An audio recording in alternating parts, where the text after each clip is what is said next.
के digital platform में आप सभी का स्वागत है। हम देख रहे थे संविधान से संबंधित एमसीक्यू क्वेश्चन, जिसका जो होती है आज तीसरा क्लास है। हमने जो होती है 1 से लेकर भाग 1 से लेकर 4 तक का अभी देख रहे हैं, जिसमें मैंने 2 वीडियो जो होते पहले ही अपलोड कर दिए हैं, जिसे आप लोग अगर नहीं देखे होंगे तो वहाँ जाकर आप लोग देख लीजिए। आपके बहुत से बेसिक कॉन्सेप्ट जो होती है इस एमसीक्यू क्लास से समाप्त हो जाएगा, क्योंकि मैंने पूरे डिटेल में जाकर आप लोगों को इस वीडियो का अध्ययन करवाया हुआ है। तो चलिए हम जो होते आज का सेशन स्टार्ट करते हैं। आज का हमारा पहला क्वेश्चन है, निम्नलिखित में से कौन सा एक मूल कर्तव्य नहीं है? आपके ऑप्शन है, भारत के संविधान का पालन करना और राष्ट्रध्वज तथा राष्ट्रगान का आदर करना, सार्वजनिक संपत्ति को सुरक्षित रखना, भारत की संप्रभुता, एकता और अखंडता को रक्षा करना और अनिवार्य सैन्य सेवा प्रदान करना।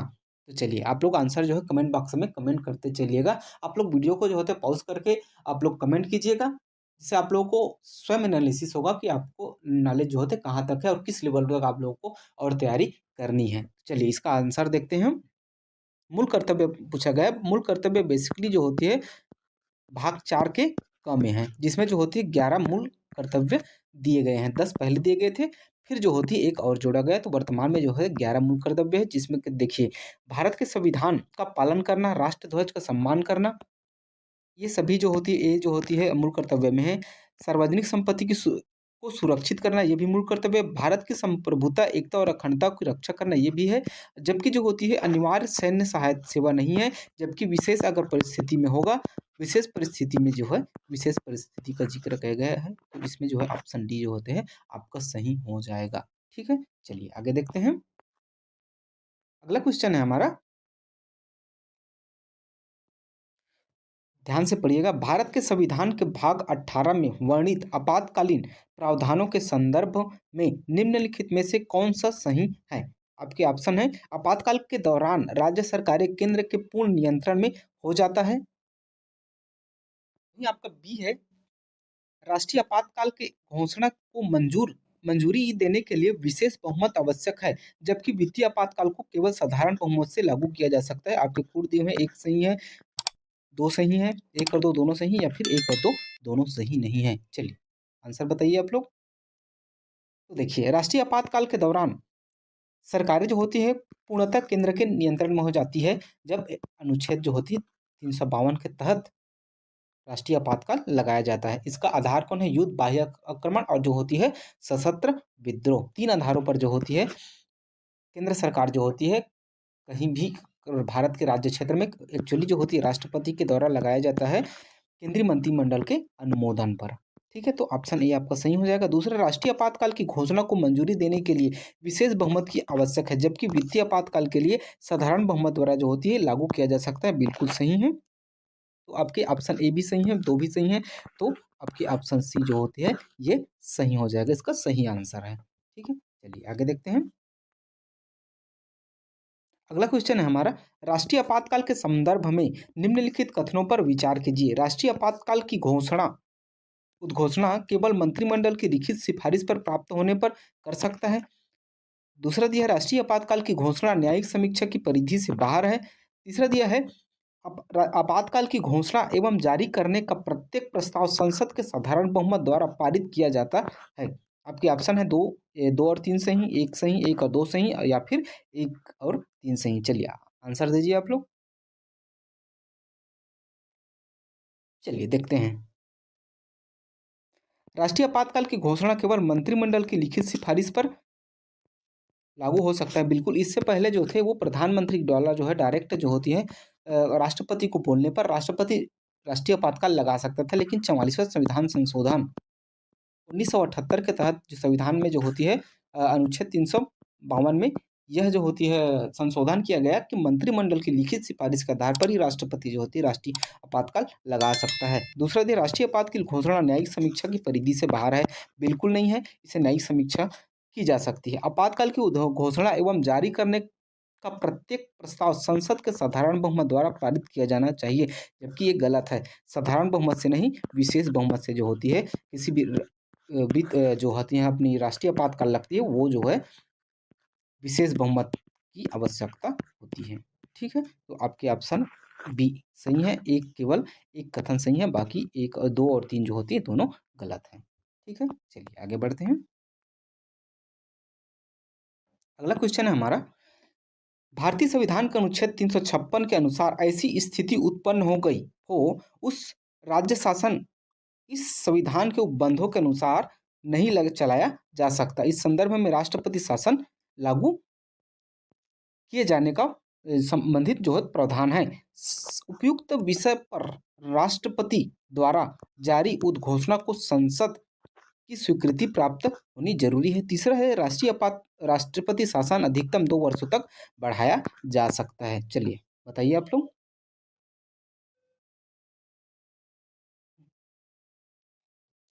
और चौथा भी ऑप्शन है, कोई भी न्यायालय जो होते राष्ट्रपति शासन लागू करने के निर्णय की संवैधानिक जांच पड़ताल नहीं कर सकती। कौन सा सही नहीं है बताना है ना, क्वेश्चन को ध्यान से देखिएगा। चलिए बताइए। चलिए इस क्वेश्चन को बनाने की कोशिश करते हैं हम। आपके ऑप्शन ये दिया है, भारतीय संविधान के अनुच्छेद 356 के अनुसार ऐसी स्थिति उत्पन्न हो गई है कि उस राज्य का शासन इस संविधान के उपबंधों के अनुसार नहीं चलाया जा सकता। इस संदर्भ में राष्ट्रपति शासन लगाया जा सकता है। बिल्कुल 356 में ये प्रावधान किया गया है। अगला है, उपयुक्त विषय पर राष्ट्रपति द्वारा जारी उद्घोषणा को संसद की स्वीकृति प्राप्त करना है जरूरी होता है। बिल्कुल ये सही है, संसद की स्वीकृति प्राप्त करना जरूरी होता है। ऑप्शन तीसरा दिया है, राष्ट्रपति शासन को अधिकतम 2 वर्षों तक बढ़ाया जा सकता है, जबकि ये गलत है। अधिकतम 3 वर्षों तक बढ़ाया जा सकता है। संसद एक बार में जो होती है 6 माह की अवधि के लिए बढ़ाएगा, फिर अगले 6 माह के लिए, फिर अगले 6 माह के लिए। और इस संदर्भ में जो होती है केंद्रीय निर्वाचन आयोग जब यह जो होती है निर्धारित कर दे या फिर जो होती है अनुशंसा दे कि वहाँ जो होती है चुनाव कराना संभव नहीं है, तब जाकर जो होती है अधिकतम 3 वर्षों तक बढ़ाया जा सकता है। 1 वर्ष के बाद, अगर 1 वर्ष के बाद चुनाव आयोग जो होती है अपनी रिपोर्ट नहीं देती है, तो जो होती है वहाँ चुनाव कराया जाएगा। अगर रिपोर्ट दे देती है कि वहाँ चुनाव नहीं कराया जा सकता, तो अधिकतम 3 वर्षों के लिए बढ़ाई जा सकती है। कोई भी न्यायालय राष्ट्रपति शासन लागू करने के निर्णय की संवैधानिक जांच नहीं कर सकती, ये भी गलत है। संवैधानिक जांच से बाहर नहीं होता है जो राष्ट्रीय आपातकाल हो, चाहे वो जो होती है किसी राज्य में राष्ट्रपति शासन हो। तो देखिए कौन कौन सा गलत है अपना, 3 गलत है और चौथा गलत है। 3 और 4 किसमें गलत है, ये दोनों जो होती है सही नहीं है, तो आपके ऑप्शन बी सही हो जाएगा। ठीक है, चलिए आगे बढ़ते हैं। अगला क्वेश्चन है हमारा, निम्नलिखित कथनों पर विचार कीजिए। राष्ट्रपति शासन के प्रभाव की घोषणा जारी होने की तिथि के 2 माह के भीतर इसका संसद के किसी एक सदन में अनुमोदन किया जाना चाहिए। जबकि दूसरा दिया है, राष्ट्रपति शासन के दौरान संसद द्वारा राज्य का बजट प्रस्ताव पारित किया जाता है। ये सही है, 2 सही है, 1 और 2 सही है, या फिर इनमें से कोई नहीं। चलिए आंसर कमेंट कीजिए आप कमेंट बॉक्स में। चलिए बनाने की कोशिश करते हैं हम। चलिए देखते हैं हम। राष्ट्रपति शासन प्रभावी की घोषणा जारी होने की तिथि के 2 माह के भीतर की संसद के एक अधिवेशन से नहीं, जबकि जो होती है 2 माह के भीतर संसद के दोनों जो सदन है, राज्यसभा और लोकसभा, दोनों से अलग अलग पारित होना चाहिए। तो ये आपके ऑप्शन ए गलत हो जाएगा, ये गलत है। दूसरा देखते हैं, राष्ट्रपति शासन के दौरान संसद द्वारा राज्य का बजट प्रस्ताव पारित किया जाता है। बिल्कुल सही है, राष्ट्रपति शासन अगर लगा है तो संसद द्वारा जो होते बजट का प्रस्ताव पारित किया जाएगा। तो ऑप्शन आपके बी सही हो जाएगा, 2 बस सही है। ठीक, चलिए आगे बढ़ते हैं। अगला क्वेश्चन है हमारा,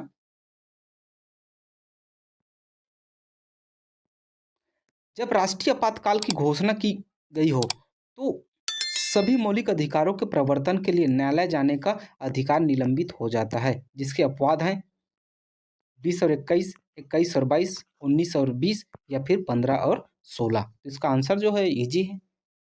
किसी भी परिस्थिति में अनुच्छेद जो है 20 और 21 के तहत दी गई जो होते मूल अधिकार बाधित नहीं होंगे।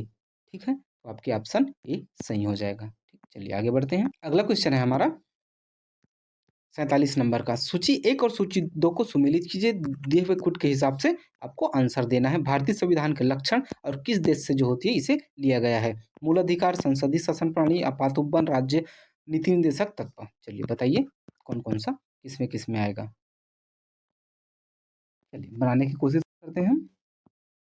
मूल अधिकार को जो होती है वो अमेरिका से लिया गया है। वहीं संसदीय शासन प्रणाली को जो होती है यूके से लिया गया है। तो देखिए ए का दो किसमें है, ए का 2 इसमें और इसमें है।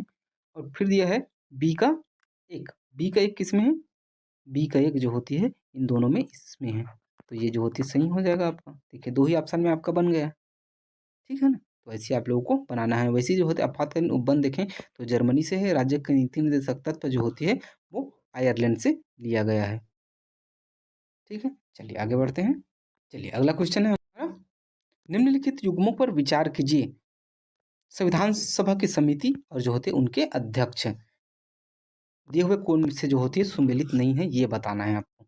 अल्पसंख्यक उप समिति, मूलाधिकार समिति, राष्ट्रीय ध्वज समिति, तदर्थ समिति और जो होते हैं प्रांतीय संविधान समिति। चलिए बताइए आप लोग।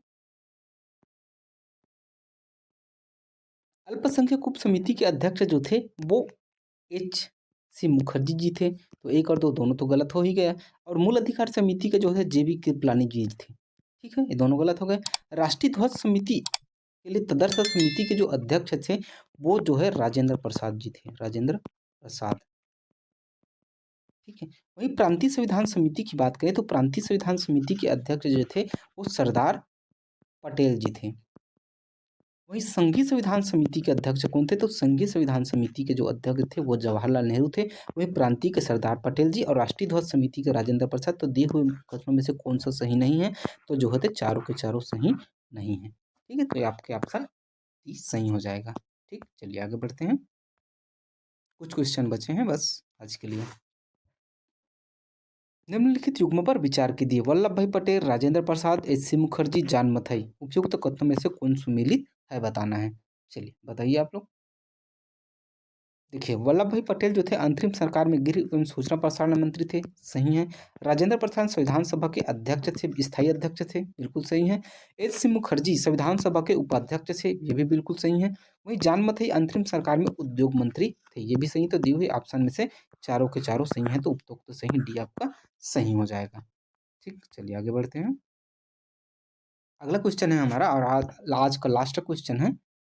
चलिए देखते हैं। सूची 1 और सूची 2 को सुमेलित करना है। संविधान सभा समिति डॉक्टर अंबेडकर के अनुसार किसे आत्मा कहा गया है। संविधान सभा की प्रथम बैठक और संविधान के हस्तलेखन।